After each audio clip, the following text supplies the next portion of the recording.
안녕하세요. 며칠 동안 고민만 하다 조언을 구하고자 사연을 보내봅니다. 저는 30대 중후반 여성이고요. 결혼한 지는 5년이 됐어요. 아직 아이는 없고요. 저는 원래도 아이를 낳을 생각이 별로 없었거든요. 그런데 요즘 남편이 자꾸 이제는 더 늦기 전에 아이를 가져야 하지 않겠냐며 졸라대는데 제가 어떤 결정을 내려야 할지 도무지 판단이 안 서서요. 여러분께서 제 이야기 들어보시고 저라면 어떻게 하실지 의견을 보태주셨으면 합니다. 어디서부터 이야기하면 좋을까요? 먼저 저희의 신혼생활부터 거슬러 가보는 것이 맞겠네요. 결혼 정년기에 두 남녀가 만나 저희는 제법 순조롭게 결혼 생활을 시작했어요. 특히 경제적으로 남부럽지 않은 출발을 할 수 있었는데요. 그 이유는 양가 부모님이 결혼할 때 금전적으로 지원을 많이 해주셨기 때문이에요. 요즘은 부모 재산이 중요한 시대라고들 하잖아요. 맞는 것 같아요. 결혼할 때부터 시댁에서 큰 도움을 주신 덕에 저희는 신혼 때부터 이미 새 아파트를 대출 없이 장만할 수 있었거든요. 저희 친정에서도 그에 걸맞는 혼수를 최고급으로 넣어주셨고요. 뿐만 아니라 저희 친정에서는 여자도 조금이라도 달마다 들어오는 수입이 있어야 한다며 꼬박꼬박 월세가 들어오는 오피스텔 두 채를 제 앞으로 해주셨어요. 두 집안의 경제력이 차이가 나면 결혼 준비할 때 잡음이 많을 수밖에 없다고 하더라고요. 그런데 저희는 시댁이 일찍이 자수성가를, 저희 친정도 꽤 큰 사업을 하셔서 각종 부동산 재산도 많으시고 꾸준히 들어오는 월 수입도 많고 노후 준비도 확실히 해두셨어요. 그렇게 저희 부부는 아주 순조롭게 그리고 남부럽지 않은 출발을 할 수가 있었죠. 저도 재력 있는 시댁이 나쁘지 않았지만 남편은 정말 누가 봐도 티가 나게 저희 친정집에 돈이 많다는 걸 좋아했어요. 왜 여자들끼리 만나면 은근히 남편 자랑하잖아요. 요즘은 남자들도 그렇게 와이프 자랑들을 한대요. 남편도 마찬가지였어요. 친구들끼리 만나면 부인 전공이 뭔지, 대학은 어디 나왔는지, 직업은 뭔지, 요즘은 그런 거 다 공유한다고 하더라고요. 와이프 연봉부터 시작해서 처가에서 이거 해줬다, 저거 받았다, 이런 이야기들을 은근히 자랑하고 또 부러워들 한다네요. 한 번은 저희 결혼 전에 청첩장도 줄 겸 남편 친구들 모임에 제가 따라간 적이 있었거든요. 말로만 듣던 와이프 자랑 대회가 진짜 열리더라고요. 남편은 저한테도 친정이 부자라는 걸 얼마나 좋아하는 티를 냈는데요. 친정 아버지가 오피스텔을 양도해 주셨을 때는 어찌나 저를 그윽한 눈빛으로 쳐다보던지. 아빠가 오피스텔 양도해 주신다는 거 이번 주면 서류 마무리될 것 같아. 조만간 월세 내 통장으로 들어올 거야. 아버님께 감사하다고 말씀드렸지? 나도 내일 전화 한번 꼭 드릴게. 아버님이 외동딸 시집 보내려고 하시니까 든든히 이것저것 많이 해주시네. 정말 감사하고 당신한테도 너무 고마워. 우리 집에 아들 있었음 국물도 없었어. 딸만 있으니까 이런저런 지원 다 나한테 오는 거라고. 좋지? 나도 너무 좋아. 우리 매달 월세 들어오면 그걸로 뭐 할까? 적금 하나 더 넣을까? 아님 주식 괜찮은 거 알아볼까? 저도 막 유세를 부렸죠. 능력 있는 친정이 제 뒤에 딱 버티고 필요할 때마다 금전적으로 넉넉히 지원해 주시니까 얼마나 든든하던죠. 그러니까 여자에게 친정은 울타리고 백이란 말이 있나 봐요. 여자 팔자는 친정복이 8할 이상이라는 말도 있고요. 저도 아쉬울 것 없는 결혼이었기에 저는 결혼 전부터 남편과 공평하게 나누기로 한 게 있어요. 먼저 저와 남편은 모든 집안일들을 딱 반반으로 나눠서 하기로 했어요. 제가 직장을 다니진 않지만 월세로 들어오는 수입으로 따지면 맞벌이나 다름없으니까요. 요리, 청소, 빨래 등등 주기적으로 해야 하는 일들을 미리 담당을 정해 분담하기로 했죠. 명절이나 집안 행사 때에도 양가에 똑같이 하기로 했어요. 설날 때 시댁에 먼저 가면 추석에 친정에 먼저 가고, 어버이날 때 올해는 친정에 먼저 가면 내년에는 시댁에 먼저 가는 식으로요. 요즘 세상에 이게 당연하다고 생각했고 남편도 동의하고 잘 따라주었죠. 그런데 문제는 시어머니였어요.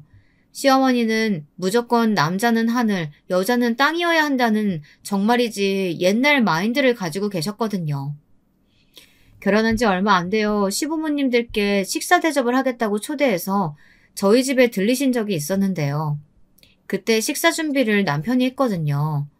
그렇다고 제가 아무것도 안 한 것도 아니에요. 나름 옆에서 거들고 충분히 도왔는데 집에 오셨을 때 남편이 앞치마를 하고 부엌에서 나와 인사하는 걸 보시더니 엄청나게 정색을 하며 화를 내시는 거예요. 엄마 아빠 오셨어요? 길 많이 안 막히셨어요? 아니, 너 지금 뭐 하는 거냐? 네가 왜 앞치마를 메고 부엌에서 나와? 남편은 허둥지둥 앞치마를 벗으며 시어머니께 설명을 드렸는데 들을수록 더욱 역정을 내시더라고요. 글쎄 뭐라고 하는지 아세요? 요즘 젊은 사람들은 들으면 참 경악할 만한 발언들을 하셨습니다. 엄마 아빠 드릴 음식 준비하고 있었지. 나 혼자 한 게 아니고 둘이 같이 했어. 거의 다 했어요. 아유 서서 이러지지 마시고 얼른 손 씻고 오세요. 음식 다 식어요.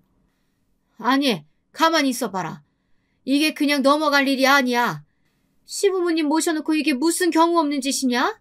상차림을 왜 여자가 안 하고 남편을 시켜? 얘, 네가 한번 말해봐라. 매일 오는 것도 아니고 처음 오는 시부모님 대접하는 밥상 차리는 게 그렇게 싫어서 남편을 부엌에 들락날락하게 만드는 게 지금 잘하는 짓이고 자랑할 짓이라고 내 앞에서 이 꼴을 보이는 게냐? 정말 어이가 없었어요. 아니 시부모님 밥상은 꼭 며느리가 차려야 한다고 어디 대한민국 법전에라도 쓰여있답니까? 황당했지만 나름 또박또박 이유를 설명해드렸죠. 그게 아니고요 어머님. 저희 친정부모님이 오실 때는 제가 나서서 음식 차려요. 오늘은 어머님 아버님 식사 이이가 직접 손수 차리고 싶다고 해서 그러자고 한 거예요. 그리고 어머님 요즘 세상에 무조건 여자만 부엌에 들어가야 한다는 법이 어디 있어요? 아무래도 부모님들 초대해서 식사 준비할 때는 평소 상차림보다 훨씬 신경 많이 쓰게 되니까 그게 혼자 하기엔 영 힘들기도 하고 그래서 둘이 같이 해야죠. 게다가 양가 부모님들이 좋아하시는 음식들도 다르시고 간을 어떻게 하는 걸 좋아하시는지는 각자가 더 잘 알지 않겠어요? 이게 다 어머님 아버님 정성껏 음식 만들어 대접해 드리려다 보니 둘이 역할을 나눠서 준비했다고 그렇게 예쁘게 봐주시면 안 될까요 어머니? 내 살다 별꼴을 다 보겠구나. 아무리 세상이 변하고 요즘 젊은 사람들이 어떻게 생각하는지는 모르겠지만 나한테 있어서는 절대 있어서는 안 되는 일이야. 절대 네 남편 부엌에 들이지 말아라. 내 한 번만 더 이 꼴 보면 정말 가만히 있지 않을 거야. 나름 애교 섞인 말로 설명을 해드렸지만 시어머님은 들은 채도 안 하시더라고요. 저도 더 이상 말 안 하고 그냥 포기했어요. 그렇다고 앞으로 남편을 부엌에 들이지 않을 생각은 절대 없었고요. 그냥 시어머니가 뭐라고 하던지 말던지 저희가 하던 대로 제가 하고 싶은 대로 하기로 살려고 진즉부터 마음먹고 있었거든요. 그러다 보니 시어머니와는 사사건건 부딪히는 일이 많았습니다. 제가 은근히 느끼고 있는 게 하나 있었는데요. 시어머니가 은근히 저나 저희 친정에게 자격지심을 가지고 있다는 것 같다는 생각이 들었거든요. 글쎄 시어머니는 늘 저희 친정과 시댁을 비교하는 거예요. 저희 친정집이 서울의 좋은 동네의 고급 빌라인 걸 아시곤 기가 죽기 싫으셨는지 지금 너네 친정집 시세가 한 50억까지는 안 하지? 살아보니까 꼭 부자들만 그런 데를 사는 건 아니더라고. 내 친구들도 보면 사는 데는 그냥저냥 검소하고 깔끔한 동네 사는데 알고 보면 참 알짜배기 부자들이 많거든. 사실 나도 예전에 그 동네 아파트가 하나 당첨이 됐었는데 그때 분양가가 5억, 6억짜리라서 그냥 품팔기 귀찮아서 말았거든. 근데 그게 지금 20억 가까이 하잖니?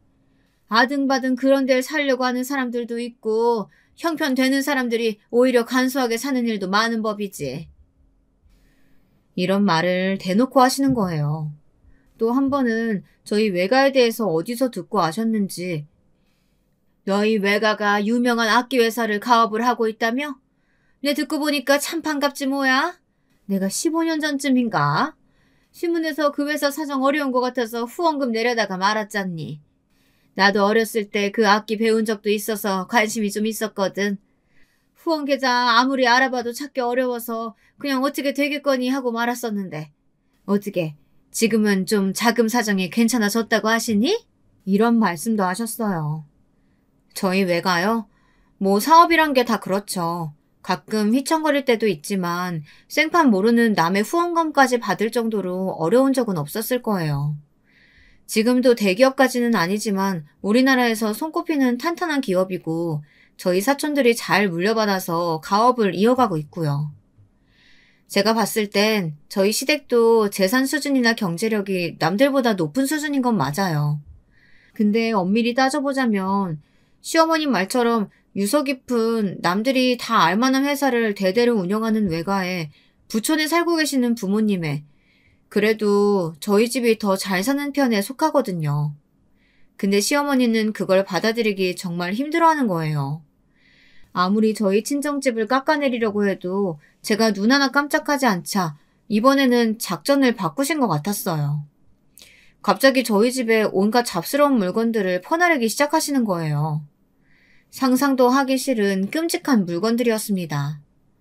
그 물건들이 대체 뭐였는지 아세요? 저도 시어머니가 저희 집 초인종을 누를 때마다 그것도 싫었는데 문을 열어드렸을 때 시어머니 손에 들린 물건들을 볼 때마다 정말 진전머리가 쳐지더라고요. 어머니 오셨어요? 오실 땐 미리 연락 좀 하고 오시라니까요. 어머, 이번엔 또 그게 뭐예요? 이건 네 형님이 애기 낳았을 적에 쓰던 천기적인데 너 나중에 애기 낳으면 쓸 일 있을까봐 가져왔어. 네? 천기적이요? 요즘 세상에 누가 그런 걸 써요, 어머니. 다 일회용 기저귀 쓰죠. 게다가 남이 오줌 싸고 똥 쌀 때 쓰던 걸 저더러 쓰라고요? 아니, 다 떠나서 어머님, 저 아직 임신도 안 했거든요? 당분간 계획도 없고요. 도로 가져가세요. 제가 기함을 하며 천기저귀를 못 본 걸 본 취급을 하자 시어머니가 방방 뛰시더라고요. 예, 그 일회용 기저귀란 게 얼마나 환경오염은 덩어리인데 건강에 안 좋아. 그걸 갓 태어난 애기 살갗에 갖다 대니? 난 내 핏줄들이 그런 환경에서 자라게 하고 싶지 않다. 그리고 이거 다 네 형님이 3번 넘게 깨끗이 삶은 거야. 오늘도 내가 오기 전에 한 번 더 삶으라고 해서 그렇게 힘들게 준비해둔 건데. 아니, 그리고 넌 여자가 한 집안에 시집을 왔으면 애를 낳아서 대를 이어야지. 무슨 애를 계획식이나 세워가지고 가지니? 당연히 가지는 거고 생기면 감사하게 남는 거지. 1년 안에 나는 우리 집안 핏줄 꼭 하나 더 태어나는 걸 봐야겠으니까 그리 알고 잘 챙겨둬라.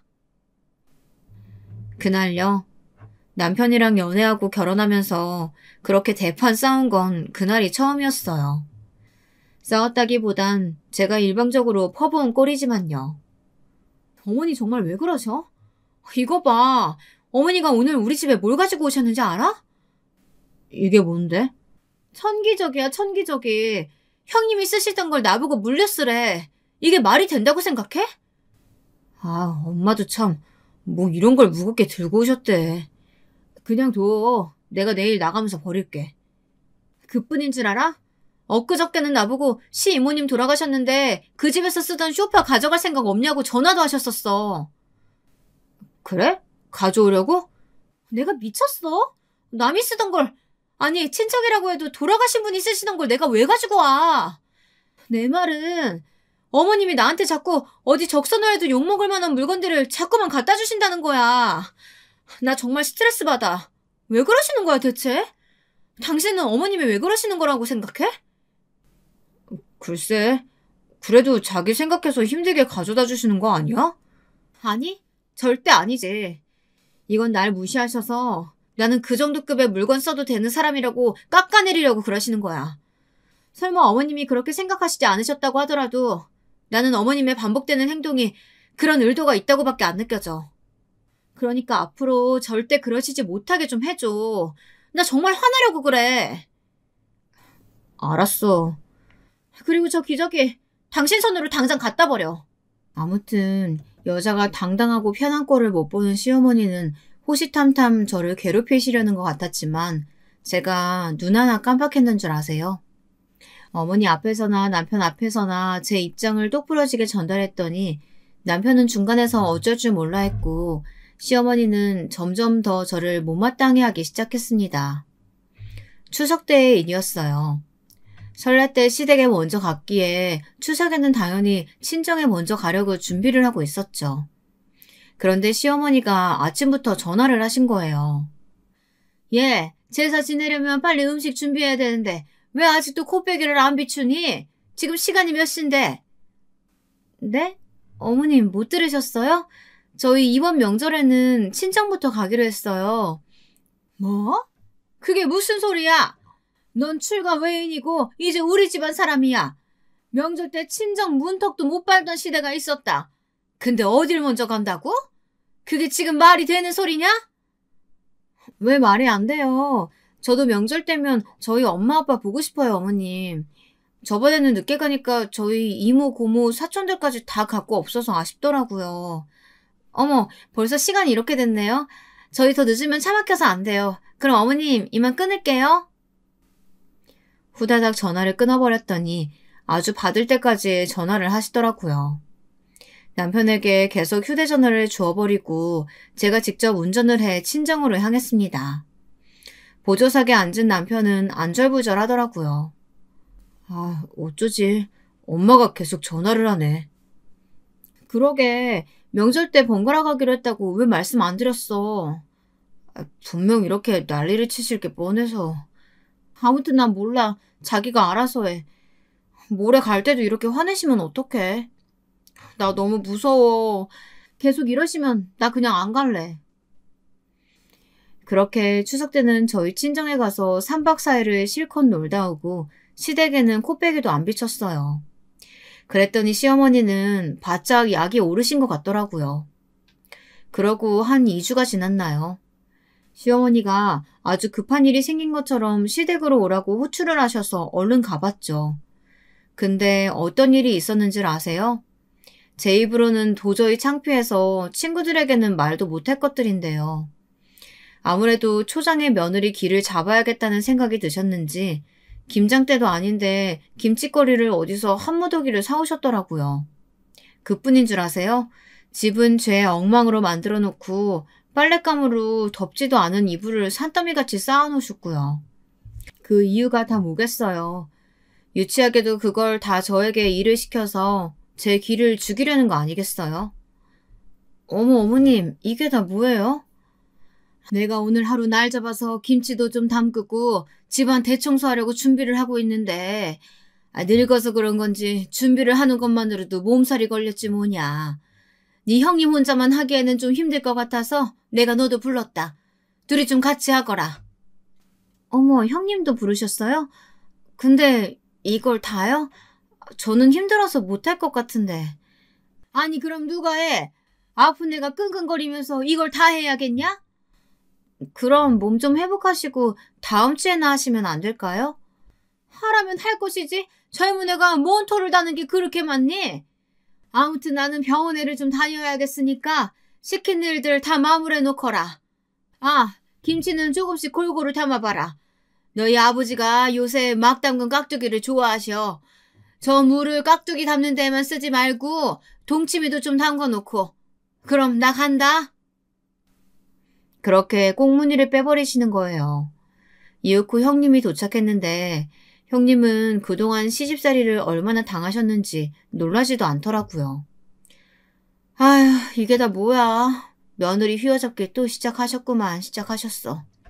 고무장갑 어딨어? 얼른 해치우자. 어머님 고집 있으셔서 그냥 해달라고 해주는 게 몸도 마음도 편해지는 길이야. 형님, 저는 정말 힘들어서 못해요. 그러지 마시고 제가 좋은 방법이 하나 있어요. 여러분이라면 이 상황에서 어떻게 할 것 같으세요? 저는요, 당장 집에 전화를 걸었어요. 아주머니 안녕하세요. 저예요. 저 혹시 주위에 오늘 하루만 집안일 해주실 분 소개해 주실 수 있을까요? 일당은 두둑하게 쳐드릴게요.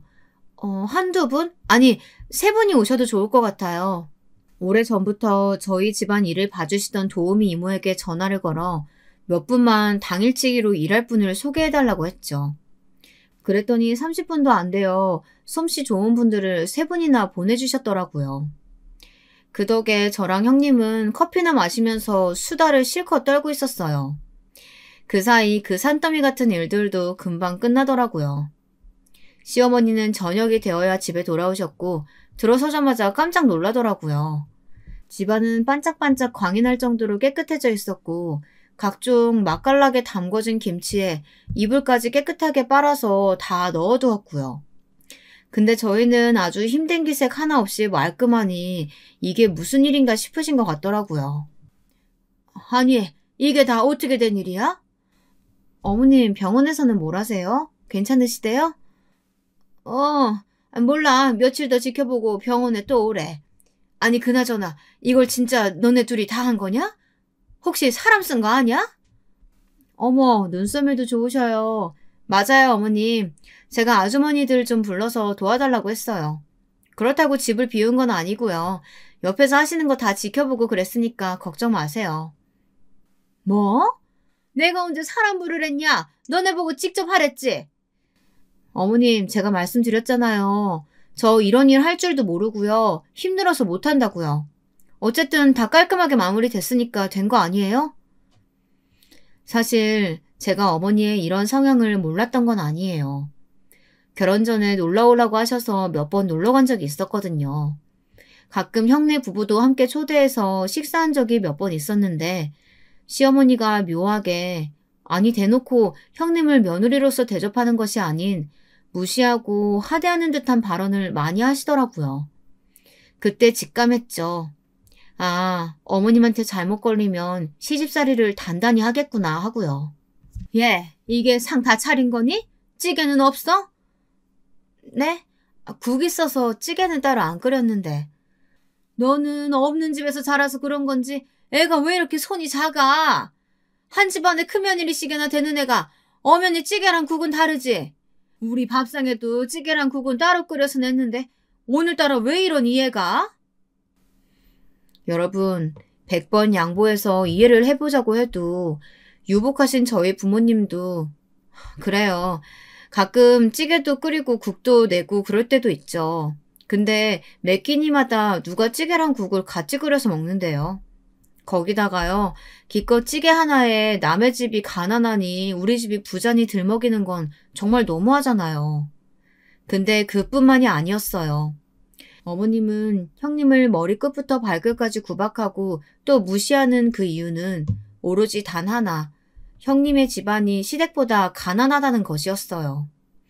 시어머니는 은근히 저에게 형님 뒷담화를 많이 하시는 거 있죠. 글쎄 너희 형님은 내가 처음에 결혼을 반대 좀 했어. 집안이 워낙 차이가 많이 나서 말이야.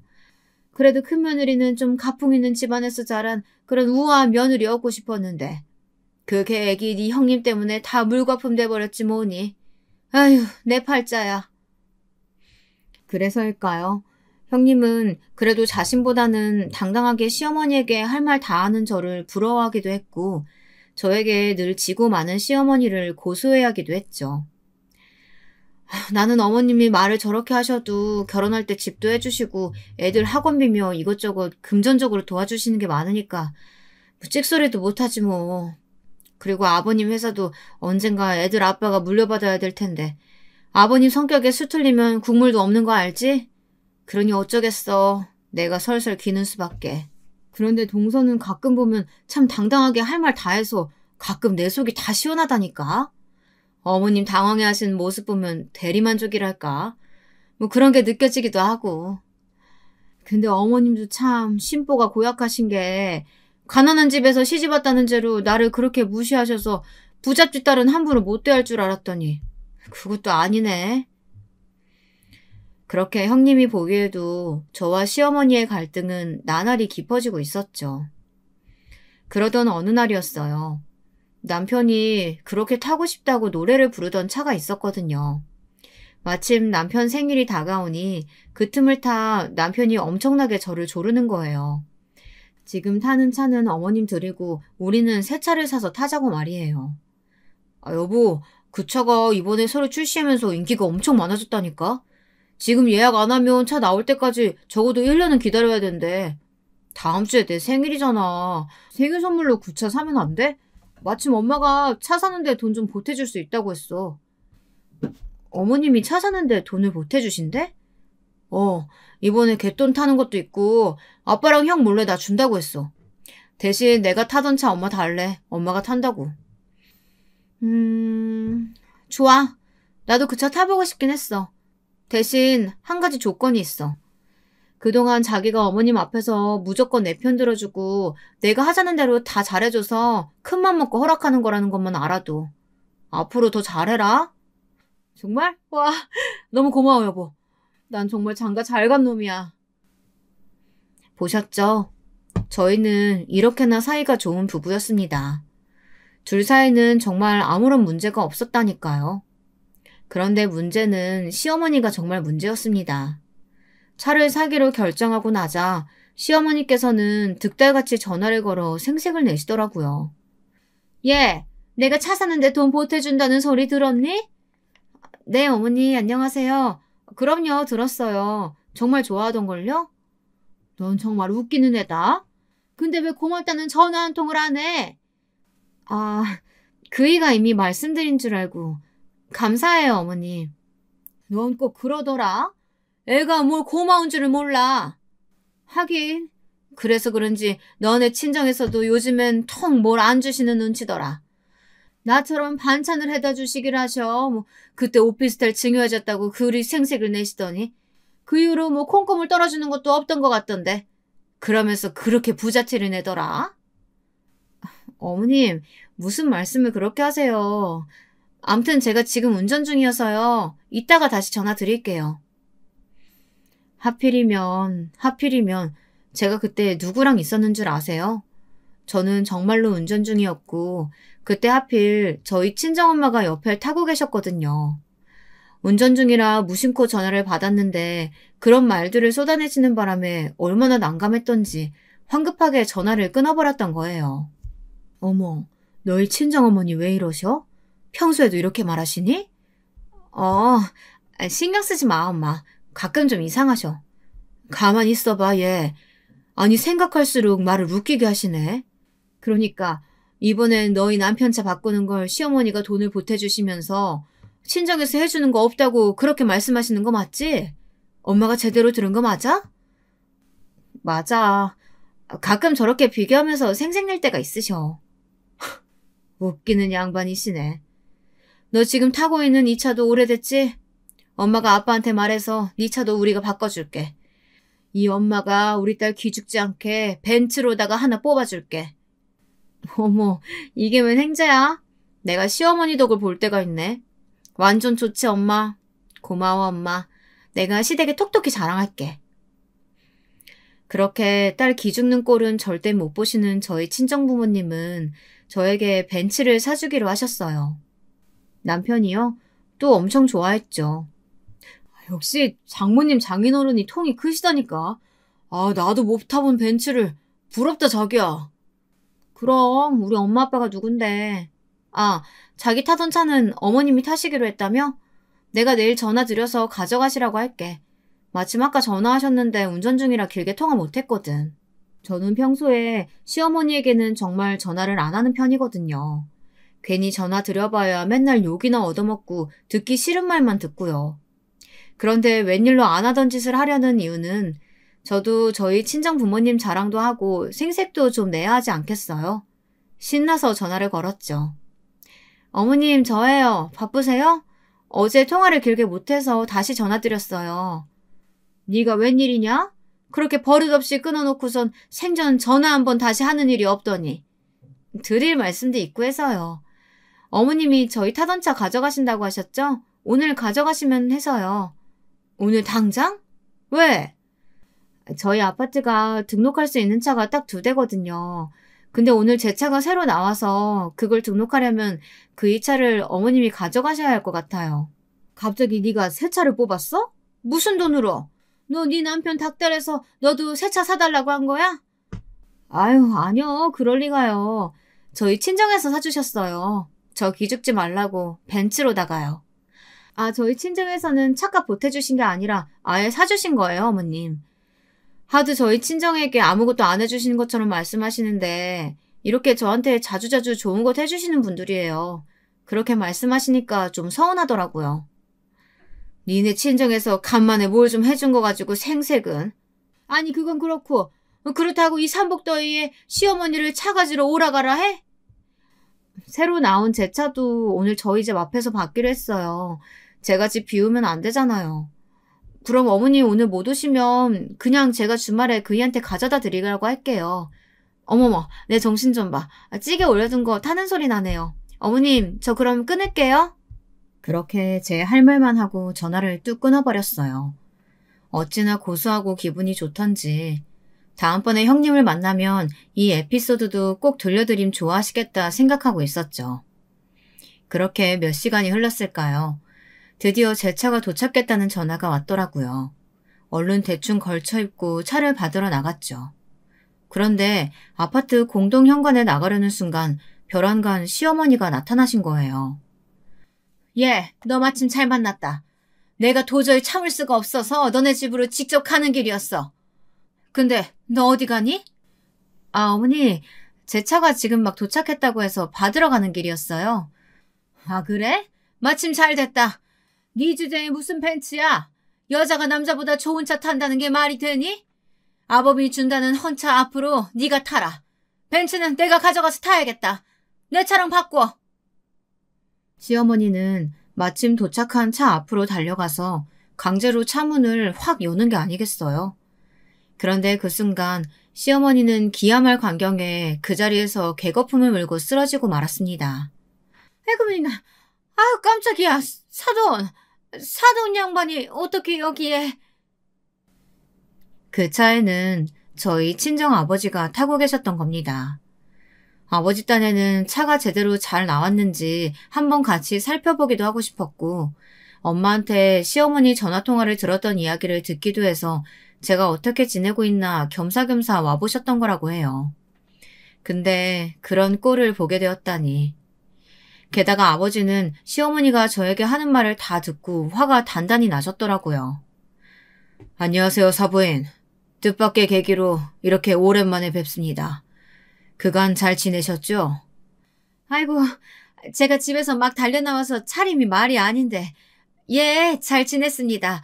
사돈께서도 별일 없으셨죠? 별일이 없었는데 앞으로 별일이 생길 수도 있다는 생각이 듭니다. 자, 여기서 이러지 마시고 올라가셔서 차라도 한잔 하시죠. 아빠는 의미심장한 말을 남기며 집으로 향했습니다. 제가 간단한 과일과 차를 내오자 아버지는 입을 여섰습니다. 시어머니요, 완전히 가시벙석에 앉은 모양이셨죠. 제가 아까 본의 아니게 사부인께서 하시는 말씀 다 들었습니다만 제가 사부인을 자주 뵌 것은 아니지만 그래도 교양도 있으시고 기품도 있으신 것 같아 참 좋게 봤었어요. 오늘 제가 갑작스럽게 보게 된 모습은 정말 당황스럽네요. 참 속이 상하더군요. 원래 이렇게 저희 딸한테 막무가내로 대하셨습니까? 아버지가 점잖게 조목조목 따지기 시작하니 시어머니 얼굴빛이 빠르게 변하더라고요. 아니, 뭘 어떻게 들으셨는지는 모르겠지만 오해입니다. 따님을 어찌나 똑부러지게 키우셨는지. 얘가 제 말에 눈 하나 깜짝하는 애도 아니에요. 아까는 전화로 버릇없이 자기 할 말만 하고 끊길래 흥분해서 달려오는 바람에. 아무리 흥분을 하셨어도 경우는 지키셔야죠. 원래 윗사람이라는 게 아랫사람이 경거망동한다고 해서 똑같이 행동하면 격이 떨어지는 법입니다. 사회적 지위도 있으시고 아들 며느리 손자까지 주위에 보는 눈도 많은데 사랑스러운 막내 며느리를 그렇게 대하셔야 되겠습니까? 시어머니는 도저히 안 되겠다 싶었는지 적반하장으로 나오기 시작했습니다. 사랑스러운 막내 며느리요? 얘가 얼마나 부잣집 친정 믿고 남편을 우습게 보고 시댁을 만만히 여기는 줄 아세요? 참 웃기지도 않아요.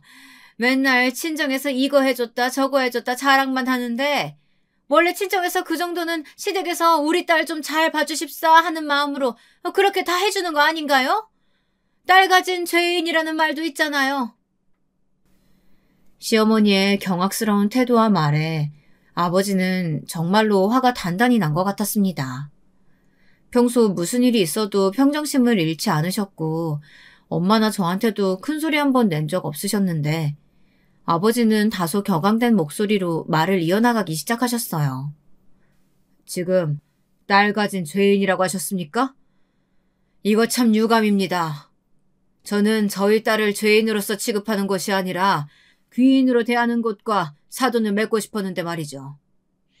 그간 제가 딸을 독립시키고도 지원을 아끼지 않았던 것은 저희 딸이 복덩이여서지 무슨 딸로 태어난 죗값을 치르기 위해서가 아니었단 말입니다.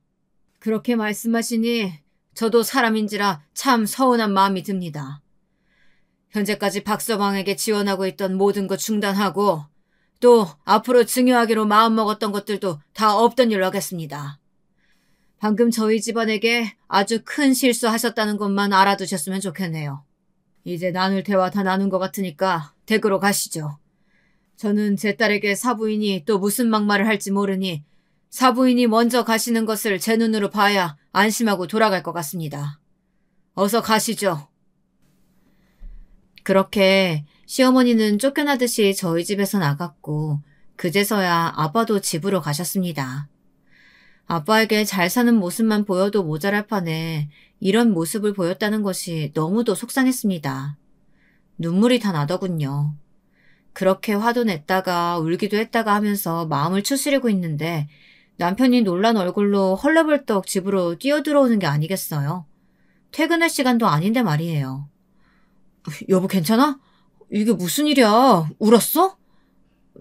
당신이 이 시간에 웬일이야? 조퇴한 거야? 장인어른 연락받고 당신 걱정돼서 일이 손에 잡혀야지. 급한 일 있다고 대충 얘기하고 조퇴하고 왔어.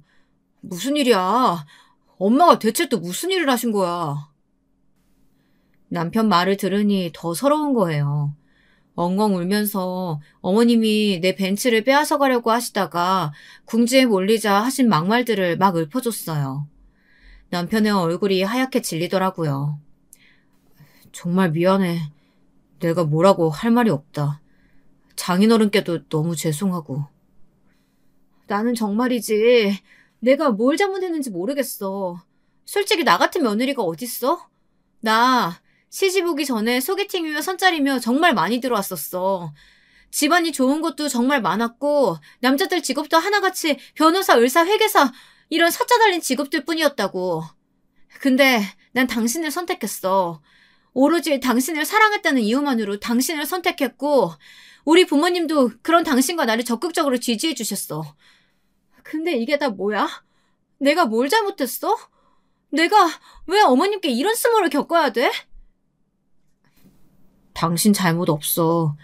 다 내 잘못이야. 내가 내일 모든 거 다 수습해볼게. 사실 시댁에 시시콜콜 말하진 않았지만 친정에서는 앞으로도 지원해주겠다고 하셨던 게 정말 많았어요.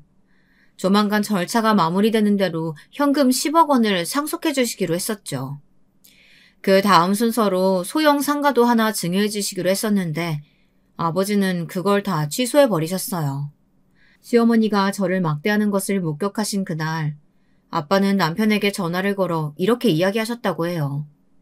그랬더니 남편이 그렇게 조퇴까지 하고 헐레벌떡 뛰어온 것이었어요. 내가 자네에게 한 번에 상속해주지 않았던 이유는 우리나라 상속법이 워낙 까다롭고 세금이 어마어마하기도 한 이유도 컸었지만 어쨌든 젊은 사람들에게 한꺼번에 모든 걸 다 쉽게 주기보단 차근차근 자리 잡아나가는 걸 보고 싶기도 해서였네. 근데 그 모든 걸 자네 어머니께서 물거품으로 만들어버리셨어.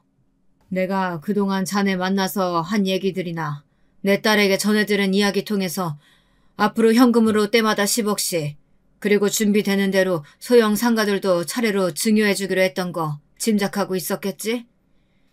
그것들을 다 없던 일로 하겠네. 자네 어머님 말도 일리가 있어. 이게 다 내가 덕이 부족해서 벌어진 일이라는 생각이 들어. 내 안 그래도 평생 벌어온 것에 비하면 사회에 환원하거나 봉사한 일이 적었다고 생각했는데 그 때문에 내가 좋은 사돈을 만나지 못한 건지 내 이참에 자네에게 주려고 했던 재산들 모두 재단에 기부할 생각이네. 좋은 일에 쓰는 거니 너무 섭섭해하지 말게. 여러분은 결혼을 하셨는데 상대방 집안에서 10년 주기로 몇 억씩 혹은 소형 상가며 오페스탈이며 차근차근 증여를 해준다고 하면 어떤 기분이 드시겠어요? 그게 눈앞에 있었는데 한순간의 꿈처럼 사라져버린다면요. 저희 남편이 딱 그 꼴이었어요. 남편은 너무도 아쉽고 속이 쓰린 나머지 밤에 잠도 잘 못 자더라고요. 그러더니 급기야 시어머니에게 달려가서 마구 따지기라도 한 모양이더라고요. 엄마, 대체 왜 그래? 엄마가 한 엄청난 일 때문에 아버님이 얼마나 단단히 화나셨는지 알아? 이런 배알도 없는 놈? 아무리 마누라가 좋고 예쁘다고 해도 엄마한테 이러는 건 아니지? 엄마도 그날 얼마나 험한 건 당하고 왔는지 알아? 글쎄, 쓸데없는 얘기 다 필요 없고 엄마 아들이 지금 엄마 때문에 얼마나 큰 손해를 받는지 알기나 하냐고. 아버님이 당장 10억 원 증여해 주신다고 했는데 다 취소해버리셨어. 그뿐인 줄 알아? 소형 상가도 하나 해주시기로 했었다고. 아버님 재산이 얼마나 많은데 그 집 아들도 없어서 가만히 있으면 10년에 한 번꼴로 그 큰 재산이 탁탁 들어오게 되어 있는 건데 황금알을 낳는 거위의 배를 갈라도 유분수지. 엄마가 지금 얼마나 엄청난 일을 했는지 아냐고. 생각보다 어마무시한 저희 친정의 재력과 그게 다 자기 아들 앞으로 돌아올 수순만 남았던 상황이라는 말을 듣고 시어머니는 따지고 들기 시작했습니다. 네가 턱 말을 안 하는데 그걸 내가 어떻게 다 아냐. 그리고 뭐 그렇다고 해서 내가 이 나이에 며느리가 나 그렇게 무시하는데 참고 살아야 된다는 거냐? 니네 시아버지도 참 그릇이 작다. 남자가 돼가지고 한 입으로 두 말 하는 것도 아니고 준다고 했다가 뺏는다고 했다가 병복하는 게 누굴 약 올리는 거냐? 그럼 그 큰 돈 자식 물려주지. 자식 안 물려주고 다 어디다 쓴다는 거야? 기부한대, 기부. 엄마 같은 사도 만난 것도 다 자기가 덕이 부족해서 그런 것 같다고 이참에 아시는 재단에 다 기부해버릴 거라고 하시더라. 벌써 1억은 미리 납부하셨어. 이거 봐. 기부증서 보여? 내가 이거 엄마 보여주려고 이렇게 가지고 왔어. 시어머니요. 정말 욕심도 많으시지. 세상에 그 기부증서를 보자마자 대성통곡을 하시더래요. 세상에, 진짜로 이 아까운 돈을 다 기부했단 말이야? 아이고 내 돈, 아이고 내 돈. 참나 정말 웃기지도 않죠. 설사 그 돈이 별탈 없이 온전히 아들 앞으로 증여가 됐다고 해도 그게 왜 자기 돈이라고 땅을 치며 후회하는 건지요. 돈 많은 며느리의 돈은 돈대로 쏙 빨아먹고 싶고 종처럼 하대하고 부려먹고 싶은 심보는 정말 못된 거 아닌가요? 남편도 그런 시어머니의 태도에 기가 막힌 것 같았습니다. 난 몰라. 엄마가 저지른 짓이니까 엄마가 수습해. 나는 장인어른이 주신다는 돈 꼭 물려받고 싶어. 그러니까 엄마가 장인어른한테 가서 사과를 하던 빌던 모든 걸 없었던 일로 하게 해줘. 남편은 그 후로 정말로 어머님이 전화를 해도 받지 않고 시댁의 발길을 뚝 끊어버렸습니다. 그러자 시어머니가 결국엔 저를 찾아오시기 시작했습니다. 저는 정말 시어머니를 다신 보고 싶지 않았어요. 한참을 초인종을 누르시고 문을 두드려도 열어드리지 않았죠. 그렇게 한 달쯤 됐을까. 그날도 어김없이 집 앞에 찾아오셨는데 그날은 고민이 되더라고요. 문을 열어드릴까 말까 고민하다가 뭐라고 하실지 드러나 보자는 생각에 문을 열어드렸어요. 어머님은 오늘도 맥없이 돌아가야 하나 싶었는데 뜻밖의 수학에 반색을 하면서 들어오셨죠. 이전과는 확연히 달라진 태도였어요. 문 열어줘서 고맙구나. 내가 이렇게 여러 날 너네 집 문을 두드린 건 사과하려고 온 거야. 정말로 미안하다. 사돈어른께서 그렇게 깊은 뜻이 있는 줄도 모르고 내가 정말 경솔했다. 일단 들어오세요, 어머니. 앉아서 대화 나눠요. 그래, 고맙다. 고마워. 오랜만에 본 시어머니는 그간 마음고생을 좀 하셔서 그런지 꽤 수척해진 모습이었어요. 알고 보니까 시아버지도 이 사실을 모두 알고 어머님에게 아들 며느리 이혼하면 당신도 이혼당할 줄 알라고 아주 난리를 치신 모양이더라고요. 저는 시어머니에게 제 생각을 차분하게 말씀드렸어요. 어머니, 저는 어머님이 바라시는 남편과 시댁을 하늘로 생각하고 섬기는 그런 며느리는 못 될 것 같아요. 보셔서 아시겠지만 저희 집 분위기부터가 아버지가 절대 엄마나 저를 함부로 대하지 않으셨어요. 저는요, 어렸을 때부터 힘든 집안일은 엄마를 시키기보단 아버지가 직접 나서서 하시는 걸 더 많이 보고 자랐고요. 저희 할머니, 할아버지도 엄마를 귀하게 대접해 주시기만 하셨지 막 시집살이 시킨다거나 하는 일도 절대 없으셨어요. 만약 그런 일이 있으셨다면 지금 그이가 그러하듯이 저희 아버지도 가만히 있지 않으셨을 거예요. 제가 할 도리를 다 하지 않겠다는 게 아니에요. 저는 앞으로도 제가 그이의 아내로서 또 며느리로서 해야 하는 일들은 다 할 거예요. 그치만 죄인처럼 노예처럼 어머님이 어떤 말을 하시던 감내하는 일은 없을 거예요. 그래야지. 당연히 그래야지. 네 말이 다 맞다. 네 말이 다 맞는 말이야. 그럼 지금껏 내가 한 모든 일들 다 용서해 주는 거냐? 용서하고 말고 할 게 뭐가 있겠어요. 저에게는 앞으로 안 그러시면 되죠. 그런데 하나, 저희 부모님께는 꼭 사과해 주셨으면 좋겠어요. 알겠다. 알겠어. 그렇게 시어머니는 울면서 집에 돌아갔고 며칠을 망설이는 것 같더라고요. 고민이 되셨겠죠. 평생을 남자는 하늘, 여자는 땅이라는 생각을 가지고 살아오신 분이 사돈에게 고개를 숙여야 한다는 것이 얼마나 자존심이 상하셨겠어요. 그러더니 작심하고 저희 친정 부모님께 찾아가서 사과를 했다고 합니다. 제가 못난 마음 먹고 복덩이 같은 며느리 몰라보고 이렇게 큰 잘못을 했습니다. 귀한 자식 믿고 보내주셨는데 험한 꼴 보시게 해서 정말 죄송합니다. 앞으로는 이런 일 없게 딸처럼 귀하게 대하면서 살아보려고 합니다. 부디 노여움 푸시고 저희 아들에게도 말을 꼭 좀 전달해 주세요. 그렇게 시어머니의 사과를 끝으로 불거졌던 갈등은 어느 정도 수습이 되었습니다. 제가 이번에 깨달은 게 하나 있어요. 친정 유산이 워낙 많다 보니 언제든 이혼해도 잘 살 수 있다는 생각에 시댁 식구들에게 거리낄 게 없이 당당하게 사라지더라고요. 그렇다고 친정이 가난하다고 주눅들거나 당당하지 못하게 살아야 한다는 말은 아니에요. 어쨌거나 다들 누울 자리 보고 다리를 뻗으라고 약한 사람만 골라 못되게 갑질하는 사람들에게는 그 배로다가 강하게 나가면 절대 함부로 대하지 못한다는 이야기를 하고 싶은 거예요. 그게 다 인품과 인격으로 드러나는 거 아니겠어요? 어른으로서 먼저 베풀고 보듬고 잘 대해줘야 아랫사람들도 우러러보고 따르는 법이죠. 지금도 보면요. 저희 남편은 시어머니와 시아버지에게보단 저희 엄마 아빠에게 더 잘해요. 누군 그러대요. 다 친정 돈 바라보고 그런 거 아니냐고요. 아무렴 어때요? 어쨌거나 길지도 않은 인생 앞으로 잘해드리면 그만이죠. 이렇게 마음이 편해지고 보니 제 얼굴도 참 좋아졌나 봐요. 동기 모임 나가면 친구들이 그러대요. 동창들 중에 보면 얘 팔자가 제일 좋은 것 같아.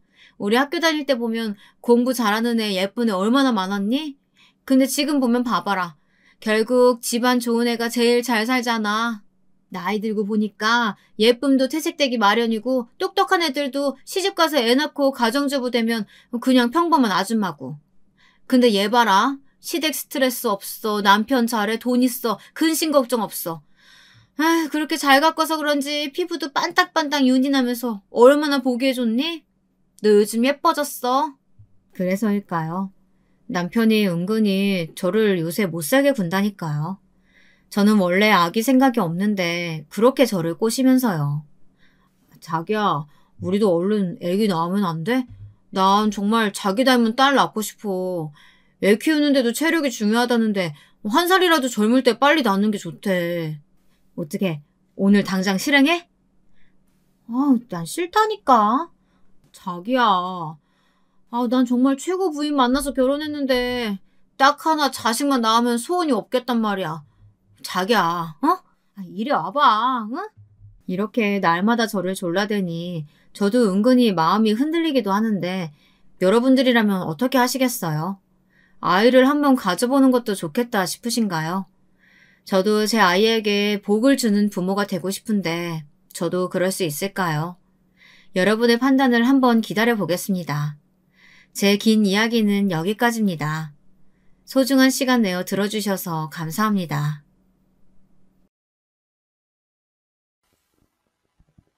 안녕하세요. 저는 지방에 살고 있는 60대 여자입니다. 남편과 귀농하여 산 지도 어언 8년이 다 되어가네요. 시골에 있으니 해가 빨리 떨어져 저녁이면 밥 먹고 유튜브 사연을 보면서 울고 웃고 하는 게 소소한 재미가 있더라고요. 그러던 중 얼마 전 저에게도 특별한 일이 일어나서 많은 분들께 들려드리고 싶어 사연을 보내게 되었습니다. 거의 40여 년 전으로 거슬러 올라가야 하니 조금 긴 이야기가 될 수도 있겠네요. 그럼 시작하겠습니다. 평범한 외모에 수더분한 성격을 가진 남편과는 선을 봐서 결혼하게 됐습니다.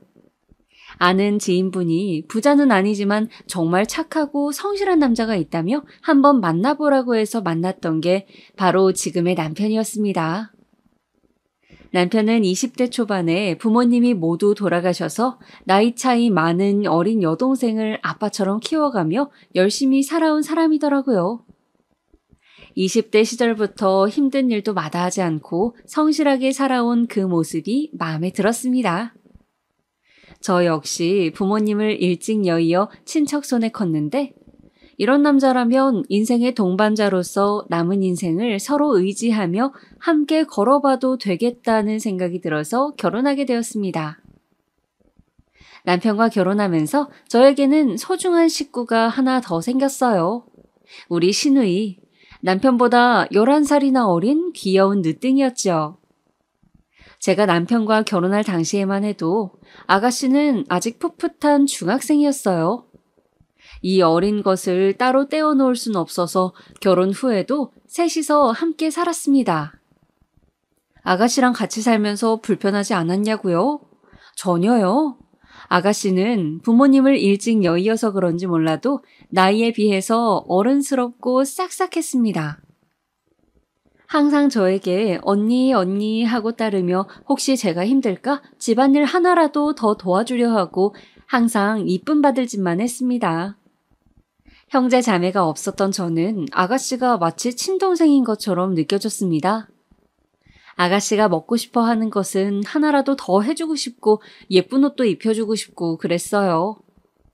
우리 형편에 많은 것을 해줄 순 없었지만 그래도 최대한 아가씨를 남부럽지 않게 키워서 좋은 집에 시집 보내고 싶었습니다.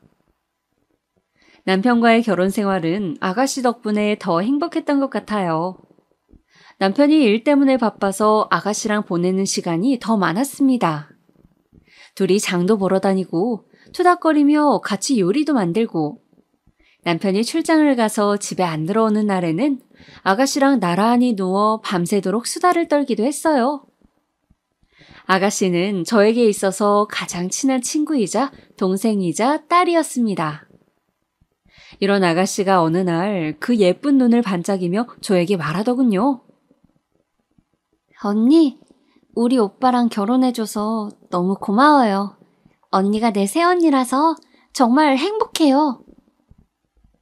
저는 아가씨의 손을 꼭 잡고 나도 그렇다고 말해주었어요. 아가씨는 촉촉해진 눈으로 미소를 지었습니다. 그렇게 또 우리의 밤샘 수다는 계속되었죠. 그렇게 남편과 아가씨와의 생활은 하루하루 즐겁게 흘러갔습니다.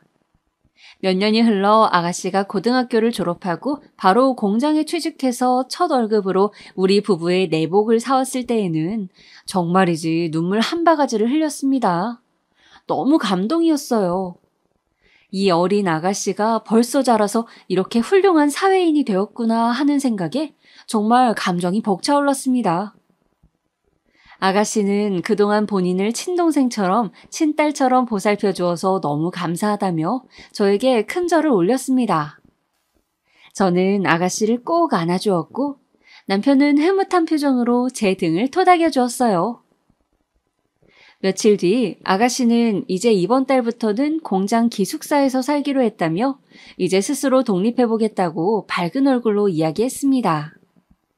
저는 혹시 가서 부족한 거라도 있을까봐 이것저것 필요한 생필품을 챙겨주다 보니 짐이 한 보따리가 되더군요. 남편과 같이 아가씨를 회사 기숙사에 데려다주고 오는 길에 그 허전한 마음은 이루 말할 수가 없었습니다.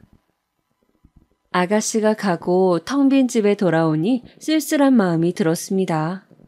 남편과 저는 텅 빈 집 소파에 앉아 한참 동안 서로 말이 없었습니다. 여보, 아가씨 말이야. 우리 없이도 혼자 잘할 수 있겠지?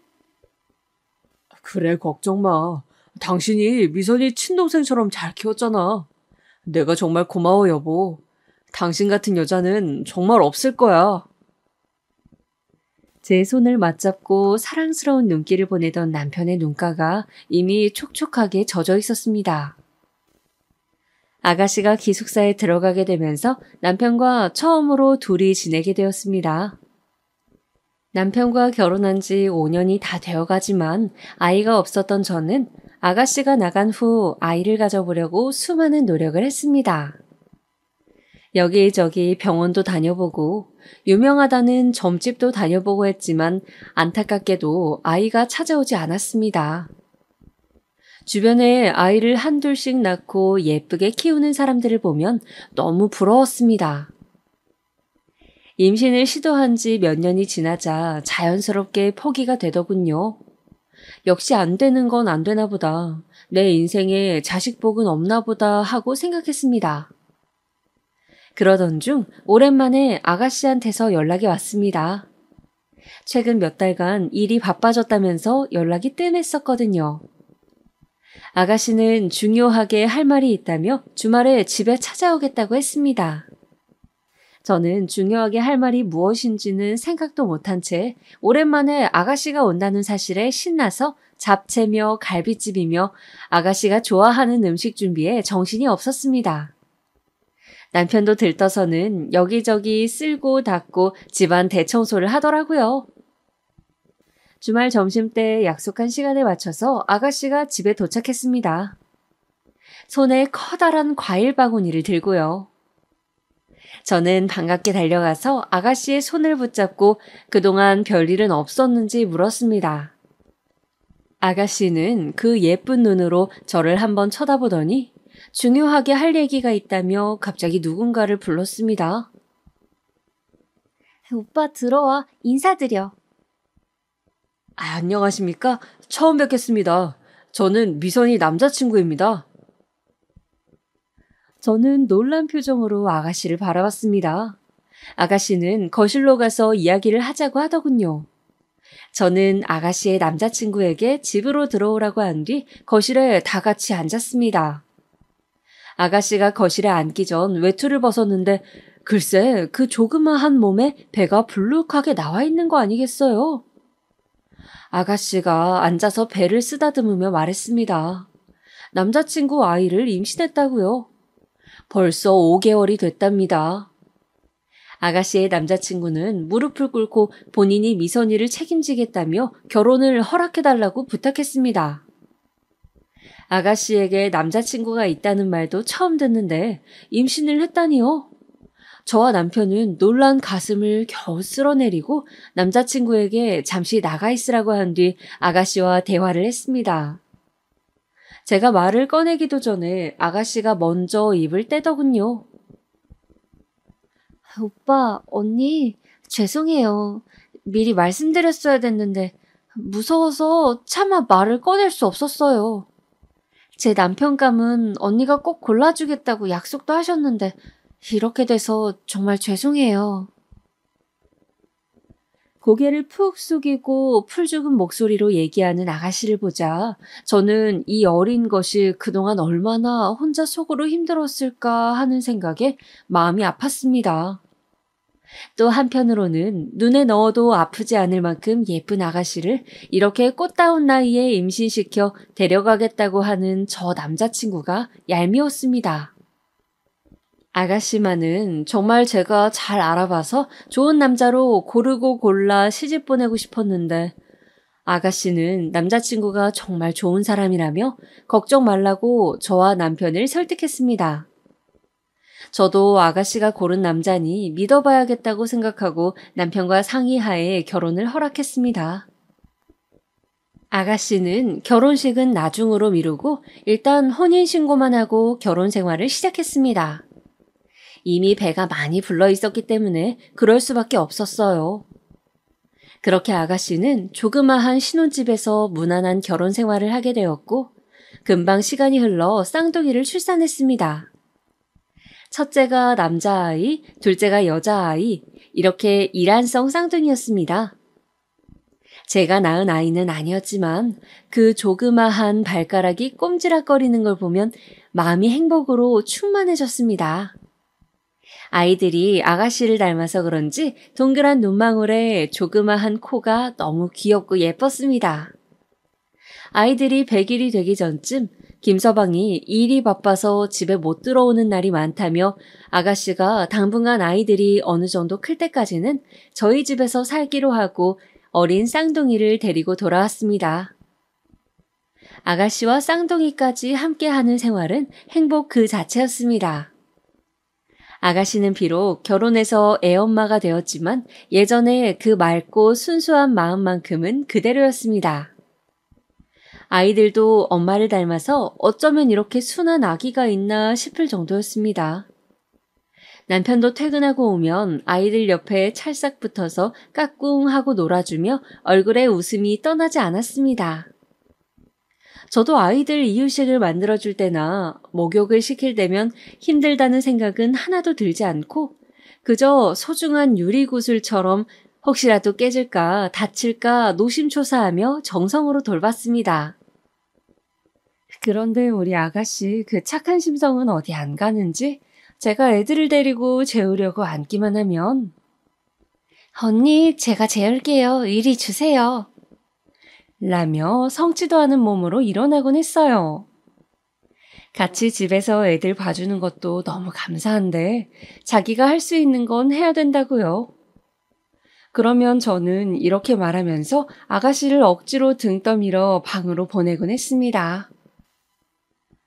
아니야, 아가씨는 애 낳은 지 얼마 되지도 않았는데 몸조리 잘해야지. 우리 예쁜 아가씨 몸 상하면 내가 더 속상해서 안 돼. 얼른 가서 쉬어요. 어느 날 제가 평소처럼 큰아이를 재우고 있는 동안 작은 아이의 머리를 쓰다듬는 아가씨의 모습을 보자 저 작은 몸에 벌써 아이를 낳고 엄마가 된 아가씨가 너무 대견해서 눈가가 촉촉해졌습니다. 그러면서도 너무 행복해서 웃음이 났어요.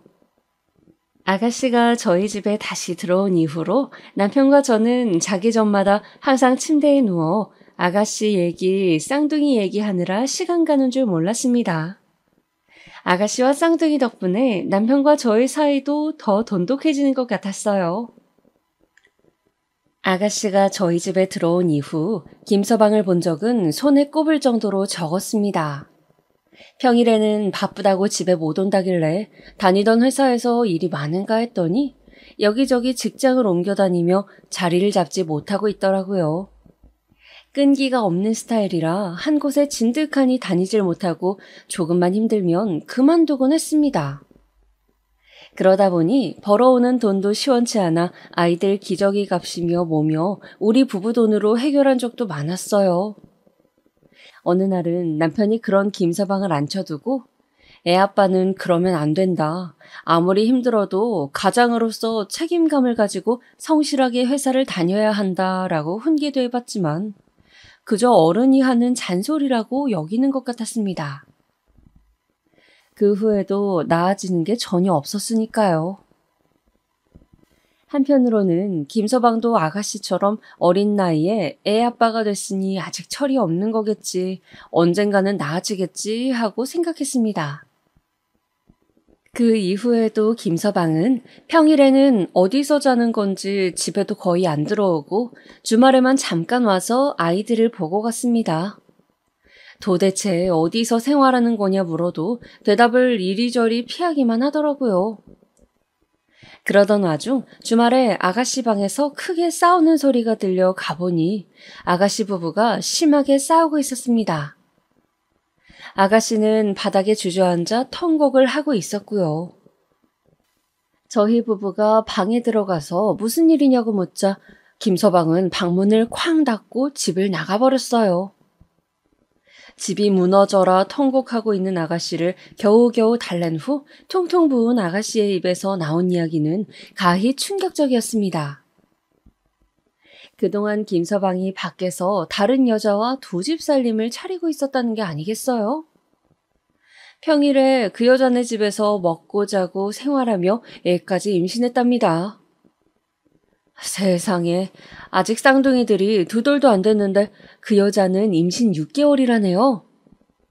김서방이 집에 하도 잘 안 들어오니까 아가씨도 평소에 의심하긴 했지만 증거가 없어서 긴가민가 했었다네요. 그런데 이번에 아예 들켜버리고 만 거죠. 김서방은 자기는 쌍둥이 키울 자신 없다며 네가 임신해서 어쩔 수 없이 책임진다고는 했는데 막상 결혼 생활해보니 못하겠다는 막말을 내뱉었답니다. 김서방은 그날 집을 나간 후 연락이 두절되었어요. 저와 남편은 그 상대 여자가 누군지 찾아내어 집으로 찾아가 보려고 했지만 김서방과 하도 평소에 교류가 없었던 탓에 정보를 얻기가 쉽지 않았습니다. 아가씨는 그날 이후로 방에 틀어박혀 하루 종일 울기만 했어요. 기운 내라고 맛있는 음식을 차려줘도 입맛이 없다며 먹는 둥 마는 둥 하고 가만히 쌍둥이의 얼굴을 바라보다가도 갑자기 눈물을 흘리곤 했습니다. 생기 있던 아가씨의 얼굴이 하루하루 빛을 잃어가고 말라갔어요. 저와 남편은 아가씨 걱정에 매일 밤잠을 설쳤습니다. 어떻게 하면 아가씨의 기분이 나아질까 고민하던 중 아가씨가 평소에 가고 싶어 했던 바닷가에 여행을 보내주면 좋겠다는 의견으로 뜻을 모았습니다. 저는 여행용 가방을 하나 사서 아가씨가 좋아할 만한 예쁜 원피스를 몇 벌 골라서 담았어요. 그리고 카메라와 밀짚 모자도 사서 넣어주었습니다. 그리고선 방에서 우울한 표정으로 혼자 생각에 잠겨있던 아가씨를 불러 얘기했어요. 아가씨, 기분 전환할 겸 바닷가에 여행 좀 다녀오는 거 어때요? 평소에 가고 싶어 했잖아. 쌍둥이들 키우느라 매일 집에만 있어서 답답했을 텐데 내가 쌍둥이 잘 돌보고 있을 테니까 걱정하지 말고 다녀와요. 필요한 건 내가 다 여행 가방에 넣어놨으니까 가서 사진도 많이 찍고 푹 쉬다 와요. 아가씨는 알듯 말듯한 표정을 짓고 한참을 가만히 있더니 저를 보고 싱긋 웃었어요. 언니, 고마워요. 아가씨는 여행 얘기에 갑자기 의욕이 생겼는지 그날부터 밥도 잘 챙겨 먹고 조금은 밝아졌습니다. 저와 남편은 여행 보내주기로 한 계획이 성공했다며 기뻐했어요. 며칠 뒤 아가씨는 잘 다녀오겠다는 인사와 함께 여행을 떠났습니다. 저는 장난감을 가지고 놀고 있는 쌍둥이들에게 가서 말했습니다. 얘들아, 엄마 푹 쉬게 며칠만 외숙모랑 놀자. 엄마가 건강해야 너희도 좋은 거야. 쌍둥이들은 알아들었는지 못 알아들었는지 지들끼리 까르르 하며 놀더군요. 아가씨가 여행을 떠난 지 3일째. 간간히 연락을 하긴 했지만 혹시나 쉬는데 방해될까봐 궁금해도 참았어요. 집에 돌아오면 가서 뭐 하면서 지냈는지 자세히 물어봐야지 하고요.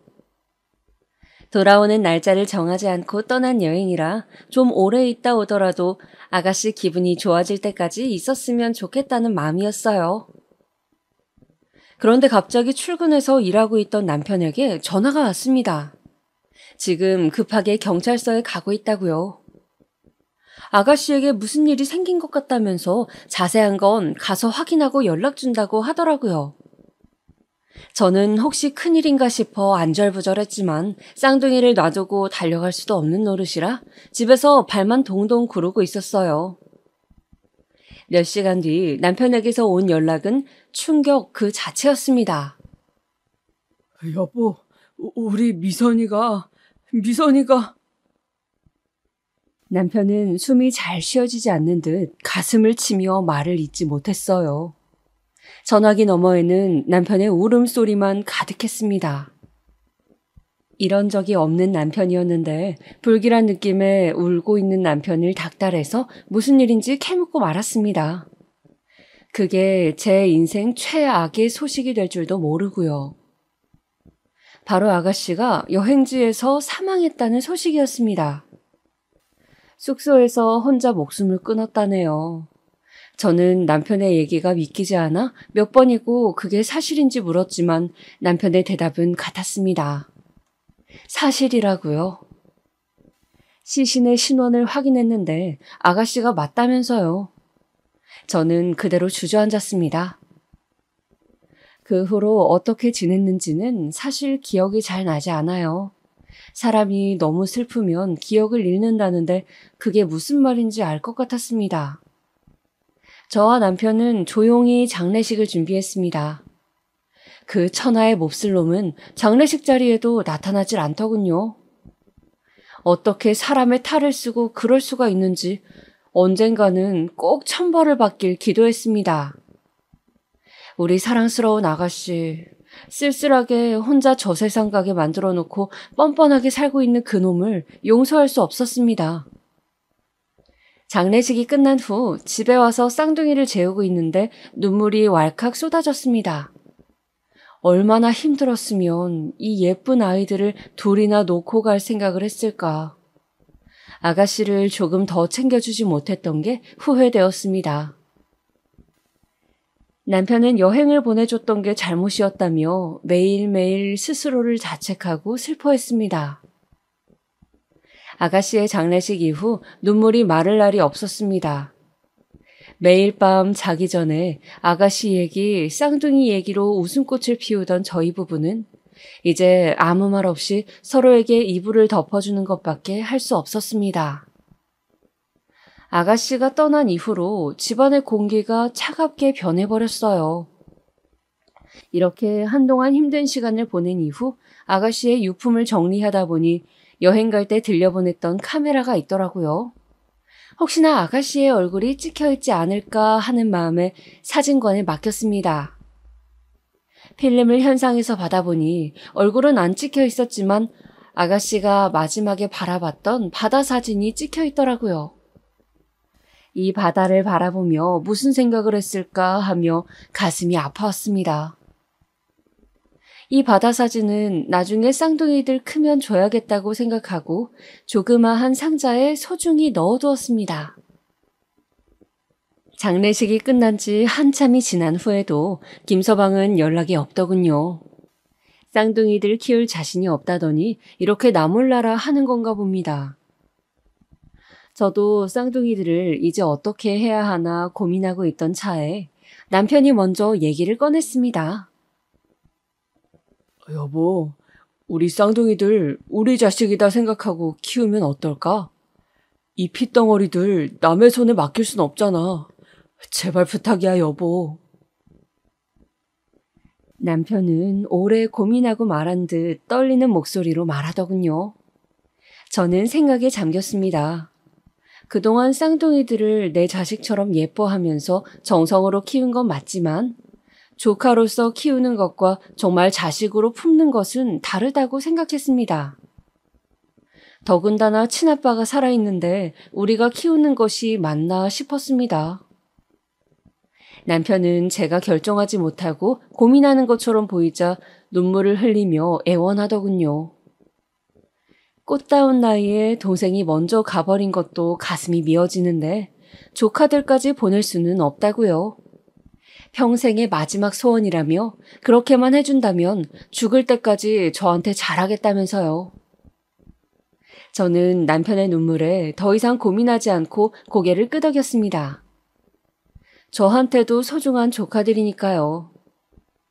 아가씨를 예뻐했던 만큼 조카들에게도 그만큼 잘해줄 자신이 있었습니다. 하지만 이제는 조카가 아닌 딸 아들로서 잘해주겠다고 다짐했습니다. 그렇게 쌍둥이는 저희 부부에게 가슴으로 낳은 자식이 되었습니다. 세상에서 무엇과도 바꿀 수 없는 소중한 자식으로요. 쌍둥이는 워낙 어릴 때 엄마가 죽어서인지 죽음에 대한 개념도 알지 못했습니다. 아가씨가 죽은 후 일주일 정도는 엄마를 찾으며 울었지만 엄마가 없는 생활에 금방 적응을 하더라고요. 그리고 쌍둥이들이 말을 하면서부터는 자연스럽게 저를 엄마로, 남편을 아빠로 불렀습니다. 우리 부부 주변 사람들에게 가슴으로 낳은 자식이라고, 우리 자식이라고 쌍둥이를 소개했습니다. 주변에서는 저보고 대단하다며 어떻게 내 배 아파 낳은 자식도 아닌데 키울 수가 있느냐 하며 신기해했지만 저한테는 아무것도 아닌 일이었어요. 쌍둥이는 누가 뭐래도 제 자식이니까요. 누가 낳았건 그건 중요한 게 아니었습니다. 우리는 행복한 네 가족이었어요. 그나마 다행이었던 건 남편 하는 일이 잘 되는 편이라 쌍둥이를 키우는데 부족함이 없었던 점이었습니다. 혹시나 친엄마, 친아빠가 아닌 걸 알고 주변에서 놀림을 당하지는 않을까, 무시를 당하지는 않을까 하는 마음에 항상 좋은 것을 해주려고 노력했습니다. 저도 친부모 밑에서 크는 아이들에 비해 사랑을 덜 받는 느낌을 주지 않게 하려고 아이들이 클 때까지 집에서 아이들을 돌보는 데만 집중했습니다. 저희 부부의 마음이 전해졌는지 아이들은 별탈 없이 건강하게 잘 자라주었습니다. 몇 년이 지나 아이들이 학교에 들어갈 즈음 뭔가가 이상하다는 것을 알아채기 시작했습니다. 비록 쌍둥이를 저희 부부가 키우긴 했지만 정식으로 입양을 한 것은 아니기에 아이들 성과 남편의 성이 달랐기 때문입니다. 어느 날 큰아이가 물어보더군요. 친구들은 아빠랑 성이 같은데 자기는 왜 성이 다르냐고요. 남편과 저는 아이들에게 진실을 이야기해 줄 때가 되었다고 생각했습니다. 아직 어리긴 하지만 충분히 이해할 수 있을 거라고 믿었습니다. 얘들아, 너희 친구들은 부모님이 배 아파서 낳은 거 알고 있지? 너희는 엄마 아빠가 가슴으로 낳은 거란다. 하지만 우리가 너희의 엄마 아빠라는 사실, 그리고 엄마 아빠가 너희를 사랑한다는 사실은 변함이 없어. 그리고 쌍둥이를 배 아파서 낳은 친엄마는 하늘의 별이 되어 지켜보고 있다는 이야기도 해주었습니다. 별이 된 엄마가 얼마나 예쁘고 착했는지, 얼마나 너희들을 예뻐하고 사랑했는지도 이야기해 주었습니다. 쌍둥이들은 고개를 갸웃거리며 서로를 바라보더군요. 제가 한 말을 100% 이해한 것 같진 않았지만 어렴풋이 무슨 말인지 알아듣는 것 같았습니다. 혹시 어린 마음에 너무 충격을 받거나 상처받진 않을까 걱정했는데 다행히 그런 기색은 없었습니다. 그 이야기를 하고 난 후에도 평소와 다름없이 밝게 지내더라고요. 아가씨가 죽은 후 몇 년간 연락도 없던 김서방은 쌍둥이가 학교에 들어갈 나이가 되자 갑자기 돈 봉투를 들고 찾아왔습니다. 애들 초등학교 입학 선물이라도 사주고 싶다면서요. 남편은 김서방을 보자마자 어딜 감히 뻔뻔하게 여길 찾아오냐며 이딴 더러운 돈 필요 없다고 몽둥이를 들고 김서방을 내쫓았습니다. 남편한테 얻어맞긴 싫었는지 꽁지 빠지게 도망가더군요. 사람이 참 우스워 보였습니다. 남편은 김서방이 가고 나서도 한참 동안을 씩씩거리며 화를 가라앉히지 못하더니 결국 참지 못하고 울음을 터뜨렸습니다. 그동안 쌍둥이들 보면서 동생 잃은 슬픔을 잊어보려고 노력했는데 김서방을 보니 참아왔던 감정이 터진 것 같았습니다. 저도 순간 감정에 북받쳐서 남편을 부둥켜 안고 엉엉 울었습니다. 우리는 앞으로 저 나쁜 놈에게 보여주기 위해서라도 남부럽지 않게 쌍둥이를 키워야겠다고 다짐했습니다. 김서방은 그 이후에도 가끔씩 저에게 연락을 해서 쌍둥이의 소식을 묻곤 했지만 그때마다 저는 알 필요 없다고 대답하곤 했어요. 자식 버린 아빠가 무슨 권리로 소식을 궁금해하냐고 하면서요. 김서방은 그때 아이들을 버린 것을 후회한다고 했지만 그렇다고 다시 데려갈 형편은 안 된다고 하더군요. 그래서 저는 데려갈 형편이고 자시고 추후에도 아이들을 돌려줄 생각 일절 없으니 연락하지 말라고 했습니다. 건너 들리는 말로는 그때 바람났던 여자와의 사이에서 아이를 둘 낳고 살다가 이혼당했다고 하더군요. 아직도 제대로 된 직장 없이 여기저기를 전전하며 산다고요. 아가씨는 도대체 저런 놈이 뭐가 믿을 만하다고 덜컥 임신까지 해버렸는지. 뭐 지금 이런 생각해봤자 소용도 없지만요. 쌍둥이는 저희 부부의 보살핌 속에 학교에 들어가서도 무난하게 잘 자라주었습니다. 그런데 어느 날 딸아이가 학교에서 울었는지 눈이 퉁퉁 부어서 왔길래 무슨 일이냐고 물었습니다. 그랬더니 옆에 있던 큰아이가 말하더군요. 오늘 학교에서 친구들이 동생한테 너네 엄마 아빠는 친부모 아니라면서 놀렸다고요. 그래서 딸아이가 속상해서 울었답니다.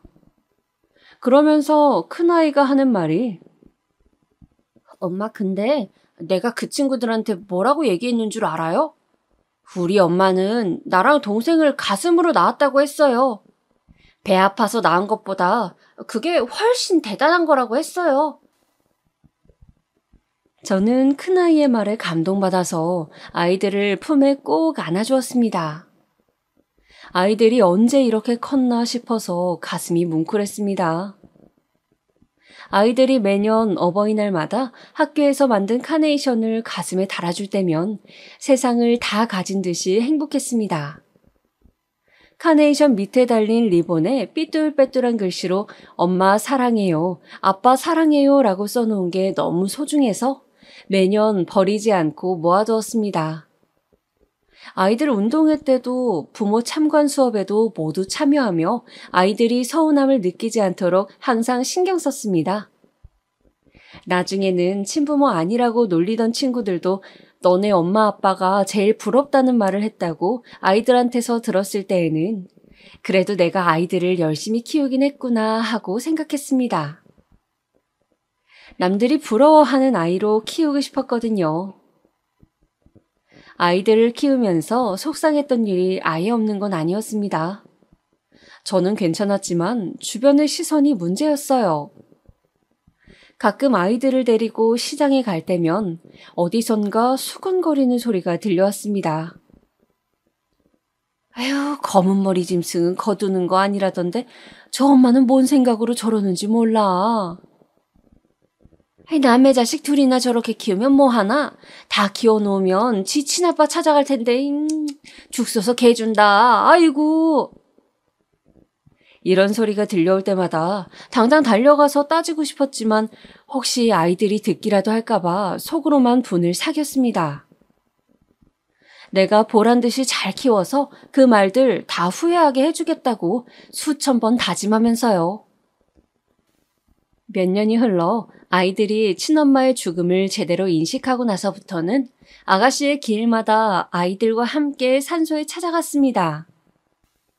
아이들은 너무 어렸을 때여서 엄마 얼굴도 기억을 못했기 때문에 제가 가끔 아가씨의 사진을 보여주곤 했습니다.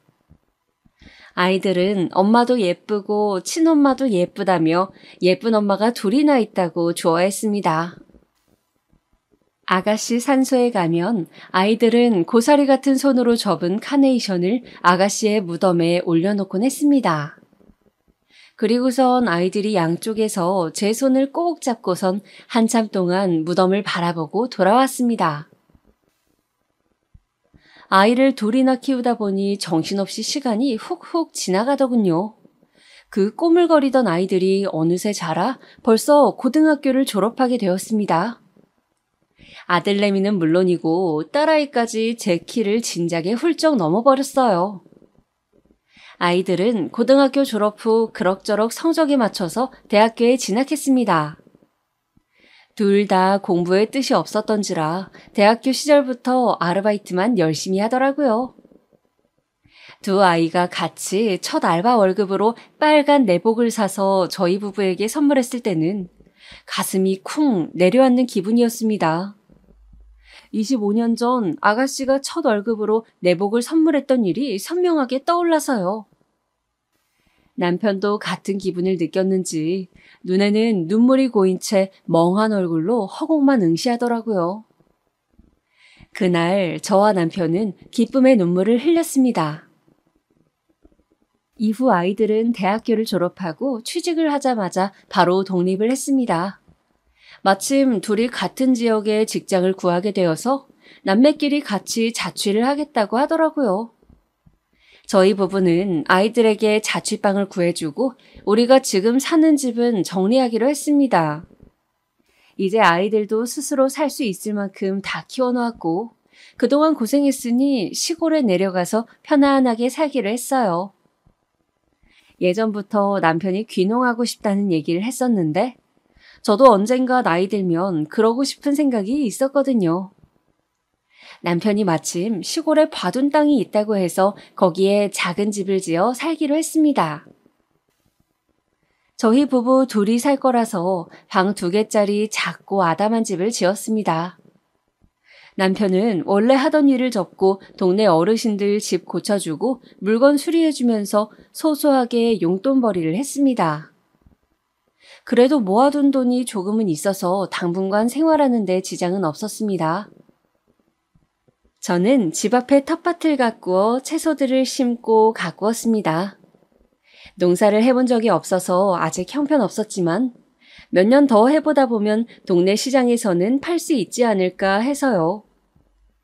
시골 생활은 정말 한적하기도 하고 바쁘기도 했습니다. 마음은 한적한데 몸은 바쁘다고 해야 할까요? 도시 생활을 접고 내려와서 산과 들의 맑은 공기를 마시니 마음은 참 한적한데 생각보다 해야 할 일도 많고 바쁘더라고요. 그래도 이런 생활이 참 좋았습니다. 아이들이 가끔 주말에 내려오면 마당에서 고기도 구워 먹고 즐겁게 보냈습니다. 아이들도 펜션에 놀러 온 것 같다며 좋아하더라고요. 아이들은 직장에 1년 남짓 다니다가 관두더니 둘이서 돈 조금 모은 걸로 무슨 사업을 하겠다고 이리저리 바쁜 것 같더라고요. 어린 나이에 사업이라니 걱정이 되긴 했지만 그래도 젊을 때 추억이니 하고 싶은 거 다 해보라고 했습니다.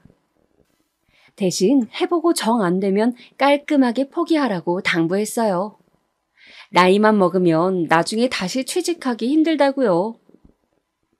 사업 아이템이 뭔지 어떻게 진행할 건지 구체적인 계획은 물어보지 않았어요. 괜히 이것저것 참견하는 게 될 것 같기도 하고 새로 시작하는 아이들에게 방해가 될 것 같아서요. 그렇게 아이들이 사업을 시작한다고 한 지 몇 년이 지났습니다. 잘 되고 있는 건지 아닌 건지 물어봐도 대답을 잘 안 해주더라고요.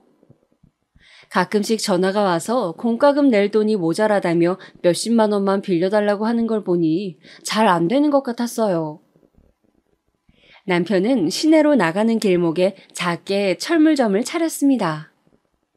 그래도 생활비로 쓸 정도는 벌고 있어서 아이들이 필요한 용돈 정도는 줄 수 있었습니다. 저도 농사가 어느 정도 손에 익고 나니 지금은 웬만한 채소는 직접 길러서 먹고 남는 건 동네 사람들 나눠주거나 남편 가게 옆에 펼쳐놓고 팔기도 했습니다. 아이들만 잘 되면 더할 나위 없이 행복한 삶이었어요. 그렇게 시간이 흐르고 흘러 벌써 아이들이 30대가 되었네요. 저도 이제는 눈가에 주름이 자글자글한 60대가 되어버렸어요. 세월이 참 빠르죠. 사실 아이들이 30살을 넘으면서부터는 걱정이 되기 시작했어요. 사업이 잘 안 되면 얼른 취직 자리를 알아보라고 잔소리를 하기도 했습니다. 하지만 아이들은 알겠다고 대답만 하고 실제로는 어떻게 하고 있는지 모르겠더라고요. 그래도 이 나이 먹기까지 남매가 싸우지도 않고 같이 뭔가 해보겠다고 사이좋게 지내는 걸 보니 그것만으로도 다행이다 싶었습니다. 그리곤 얼마 전 어버이날이었습니다. 아이들은 어버이날이라고 또 선물을 바리바리 싸들고 시골에 내려왔어요. 엄마 아빠 먹으라며 비싼 한우에 홍삼에 속으로는 고마웠지만 겉으로는 이런데 돈 쓰지 말고 너희 맛있는 거 사 먹는데 쓰라고 괜한 잔소리만 했습니다. 아이들은 제 속을 아는지 모르는지 싱글벙글 웃기만 하더라고요. 그러더니 아이들이 선물이 또 있다면서 작은 상자를 내밀었습니다. 저랑 남편은 상자를 같이 열어보았어요. 그런데 웬 차키가 들어있더라고요. 어머, 이게 뭐니? 엄마, 아빠, 이리로 와보세요. 아이들은 저희 부부를 끌고 뒷마당으로 데려갔습니다. 뒷마당에는 커다란 대형 SUV 차가 세워져 있었어요. 제가 차종은 잘 몰라서 이게 얼마짜리 차인지는 잘 모르겠지만 딱 봐도 비싸 보이는 외제차였습니다. 저는 이게 무슨 일인지 몰라 아이들을 쳐다보았습니다. 엄마, 아빠, 이제 우리 이 차 타고 주말마다 같이 여행 다녀요. 저와 남편은 어리둥절해서 도대체 어떻게 된 일인지 아이들에게 물었습니다. 아이들이 해맑게 웃으며 이실직고 하더군요. 사실 몇 년 동안 사업이 생각처럼 잘 되지 않아 접을까 하던 차에 운 좋게도 대박이 터져 큰 돈을 벌게 된 이야기를요. 지금까지도 사업이 잘 유지되고 있어서 직원도 몇 명 채용하고 서울에 어엿한 사무실도 갖추게 되었답니다. 엄마 아빠를 깜짝 놀래켜 드리고 싶어서 여태까지 돈 없는 척, 잘 안 되는 척 연기를 해왔다고 하네요. 어떻게 몇 년 동안 저희를 깜빡 속일 수가 있는지, 이게 꿈인지 생시인지 분간이 안 되었습니다. 사업이 잘 되면서 너무 바빠져서 자주 내려오지 못했다며 죄송하다고 하더군요. 그래도 이제 직원들도 많이 채용하고 어느 정도 사업이 안정되어서 주말마다 엄마 아빠 모시고 여행 다닐 시간은 된다면서요. 저희 부부는 너무 기쁜 나머지 아이들을 껴안고 방방 뛰었습니다. 아이들이 부자가 되어서 기쁜 게 아니라 부족한 엄마 아빠 밑에서 남부럽지 않게 장성해 주어서 본인들만의 힘으로 이렇게 이뤄낸 게 너무나도 대견하고 기뻐서 덩실덩실 춤을 추었습니다. 남편이 아이들의 손을 잡고 이렇게 말했어요. 부족한 엄마 아빠 밑에서 이렇게 잘 자라줘 너무 고맙구나. 너희가 잘 되니 나는 이제 죽어도 여한이 없다. 아이들은 남편 보고 아빠는 뭘 그런 말을 하냐면서 이제 좋은 일만 남았으니 오늘은 신나게 놀자며 다 큰 나이에도 깍깍 소리를 지르며 뛰어다니더라고요. 그러다가 갑자기 둘째 아이가 큰아이의 손을 잡고 손가락을 입에 갖다 대며 쉿 하더라고요. 그러자 큰아이도 조용해졌습니다. 둘은 저희를 소파에 앉힌 후 그 앞에서 큰 절을 올렸습니다. 엄마, 아빠, 그동안 저희 이렇게 사랑으로 키워주셔서 감사합니다. 순간 큰 절을 하는 아이들 모습에 아가씨의 모습이 겹쳐서 보였습니다. 저는 벅차오르는 감정을 주체하지 못하고 주책맞게 울음을 터뜨렸습니다. 남편도 울고 아이들도 울고 한바탕 울음바다가 되었네요. 한참을 부둥켜 안고 울다가 딸아이가 웃음을 피식 터뜨리니 다 같이 푸하하 하고 집이 떠나가라 웃었습니다. 앞으로의 행복만 생각하면서요. 그 이후에는 많은 일들이 있었습니다. 아이들은 바쁜 와중에도 짬짬이 시간을 내어 내려와서 저희 집 옆에 작은 집을 하나 더 지었어요. 본인들이 결혼하면 가족들끼리 주말마다 내려와서 지내겠다고요. 그냥 별장이라고 생각하면 된다네요. 아이들이 서울에 올라가 있는 평일에는 저랑 남편이 그 집에 페인트 칠도 하고 청소도 하면서 지냈습니다. 아이들이 언제 결혼을 할지 모르겠지만 언젠가는 손주도 낳고 도란도란 3대가 모여서 지낼 생각에 행복해하면서요. 그리고 남편의 철물점은 시내에 자리 좋은 곳으로 옮겼습니다. 그 옆에는 제 채소 가게도 조그맣게 열고요. 아이들이 엄마 아빠 쾌적한 환경에서 일하시라면서 인테리어도 깔끔하게 싹 해주었답니다. 그런데 너무 돈 벌려고 고생하지 마시고 재미로만 하라면서요. 노후는 자기들이 싹 다 책임지겠답니다. 말만이라도 고맙더라고요. 아이들 사업은 그 이후에도 계속 잘 되고 있습니다. 애들한테 장사 공부는 가르친 적 없는데 그쪽으로 머리가 타고났나 봐요. 역시 아이들을 믿고 기다려주길 잘했나 봅니다. 그리고 SUV 타고 주말에 여행 가자던 약속은 집이 다 지어질 때까지 잠시 뒤로 미뤄두었습니다. 집이 완성되었을 때 동네 사람들을 불러서 잔치도 했어요. 동네 사람들이 자식 농사 잘 지었다며 한마디씩 칭찬해 주셔서 저도 모르게 어깨가 으쓱했답니다. 여기가 우리 동네에서 자식 농사 최고로 잘 지은 집 아니요. 부러워 죽겠구먼. 부럽다, 부러워. 우리랑 사돈 맺을 생각 없슈? 검은 머리 짐승 거둔다고 욕먹던 제가 이제는 자식 농사 최고로 잘 지은 여자가 되었네요. 그때 시장에서 욕하던 사람들이 지금 모습을 본다면 뭐라고 말을 할까요? 아마 부끄러워서 제 앞에서 고개도 못 들 겁니다.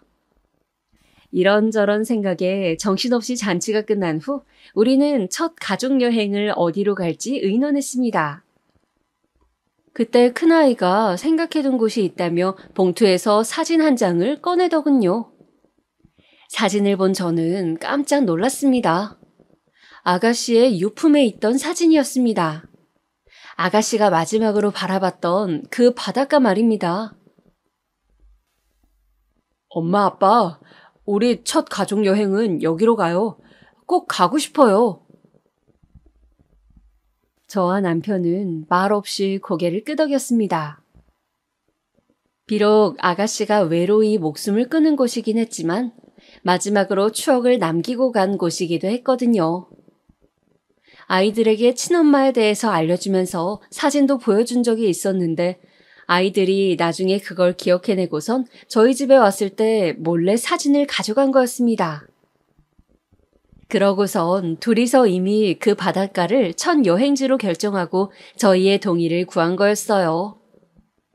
그게 2주 전, 그리고 지금은 아들, 딸, 남편과 함께 그때 그 바닷가에 와 있습니다. 아이들과 바닷바람을 쐬면서 바닷가를 거닐기도 하고 저녁에는 회에 소주 한 잔도 마셨어요. 막상 오면 아가씨 생각에 우울할 줄 알았는데 생각보다는 덤덤하네요. 남편과 아이들도 하루 종일 즐거워 보였습니다. 하루 종일 즐거운 시간을 보내다가 모두들 자러 갔는데 저는 잠이 영 오지 않아 제가 살아온 인생을 글로 한번 적어보는 중입니다. 글로 적다 보니 그래도 참 잘 살아왔다는 생각이 드네요. 30년 전 아이들을 품은 제 선택을 지금에서야 마음 놓고 칭찬해주고 싶습니다. 내일은 가족들과 바닷가에서 가족 사진을 찍기로 했어요. 아가씨가 남겨놓은 그 사진 속 같은 장소, 같은 구도에서 이번에는 풍경만이 아닌 저희 가족이 담긴 사진을 찍으려고요. 나중에 저승 가서 아가씨를 만난다면 이 사진을 꼭 전해주고 싶어요. 저는 괜히 하늘을 바라보며 나지막히 말해봅니다. 아가씨, 쌍둥이들 때문에 하늘에서 걱정이 많았죠? 이제 걱정하지 않아도 돼요. 우리 애들 누구보다도 더 잘하고 있으니 이제 한시름 놓고 편히 쉬어요. 제 말이 아가씨에게 닿았을까요? 하늘에서 별 하나가 반짝하네요. 오늘따라 해맑던 아가씨의 미소가 생각이 많이 나는 밤입니다. 그럼 저는 이만 자러 가야겠어요. 내일 가족 사진 찍으려면 일찍 자야 하거든요. 제 얘기 들어주셔서 감사하고 여러분도 행복한 하루 보내시길 바랍니다.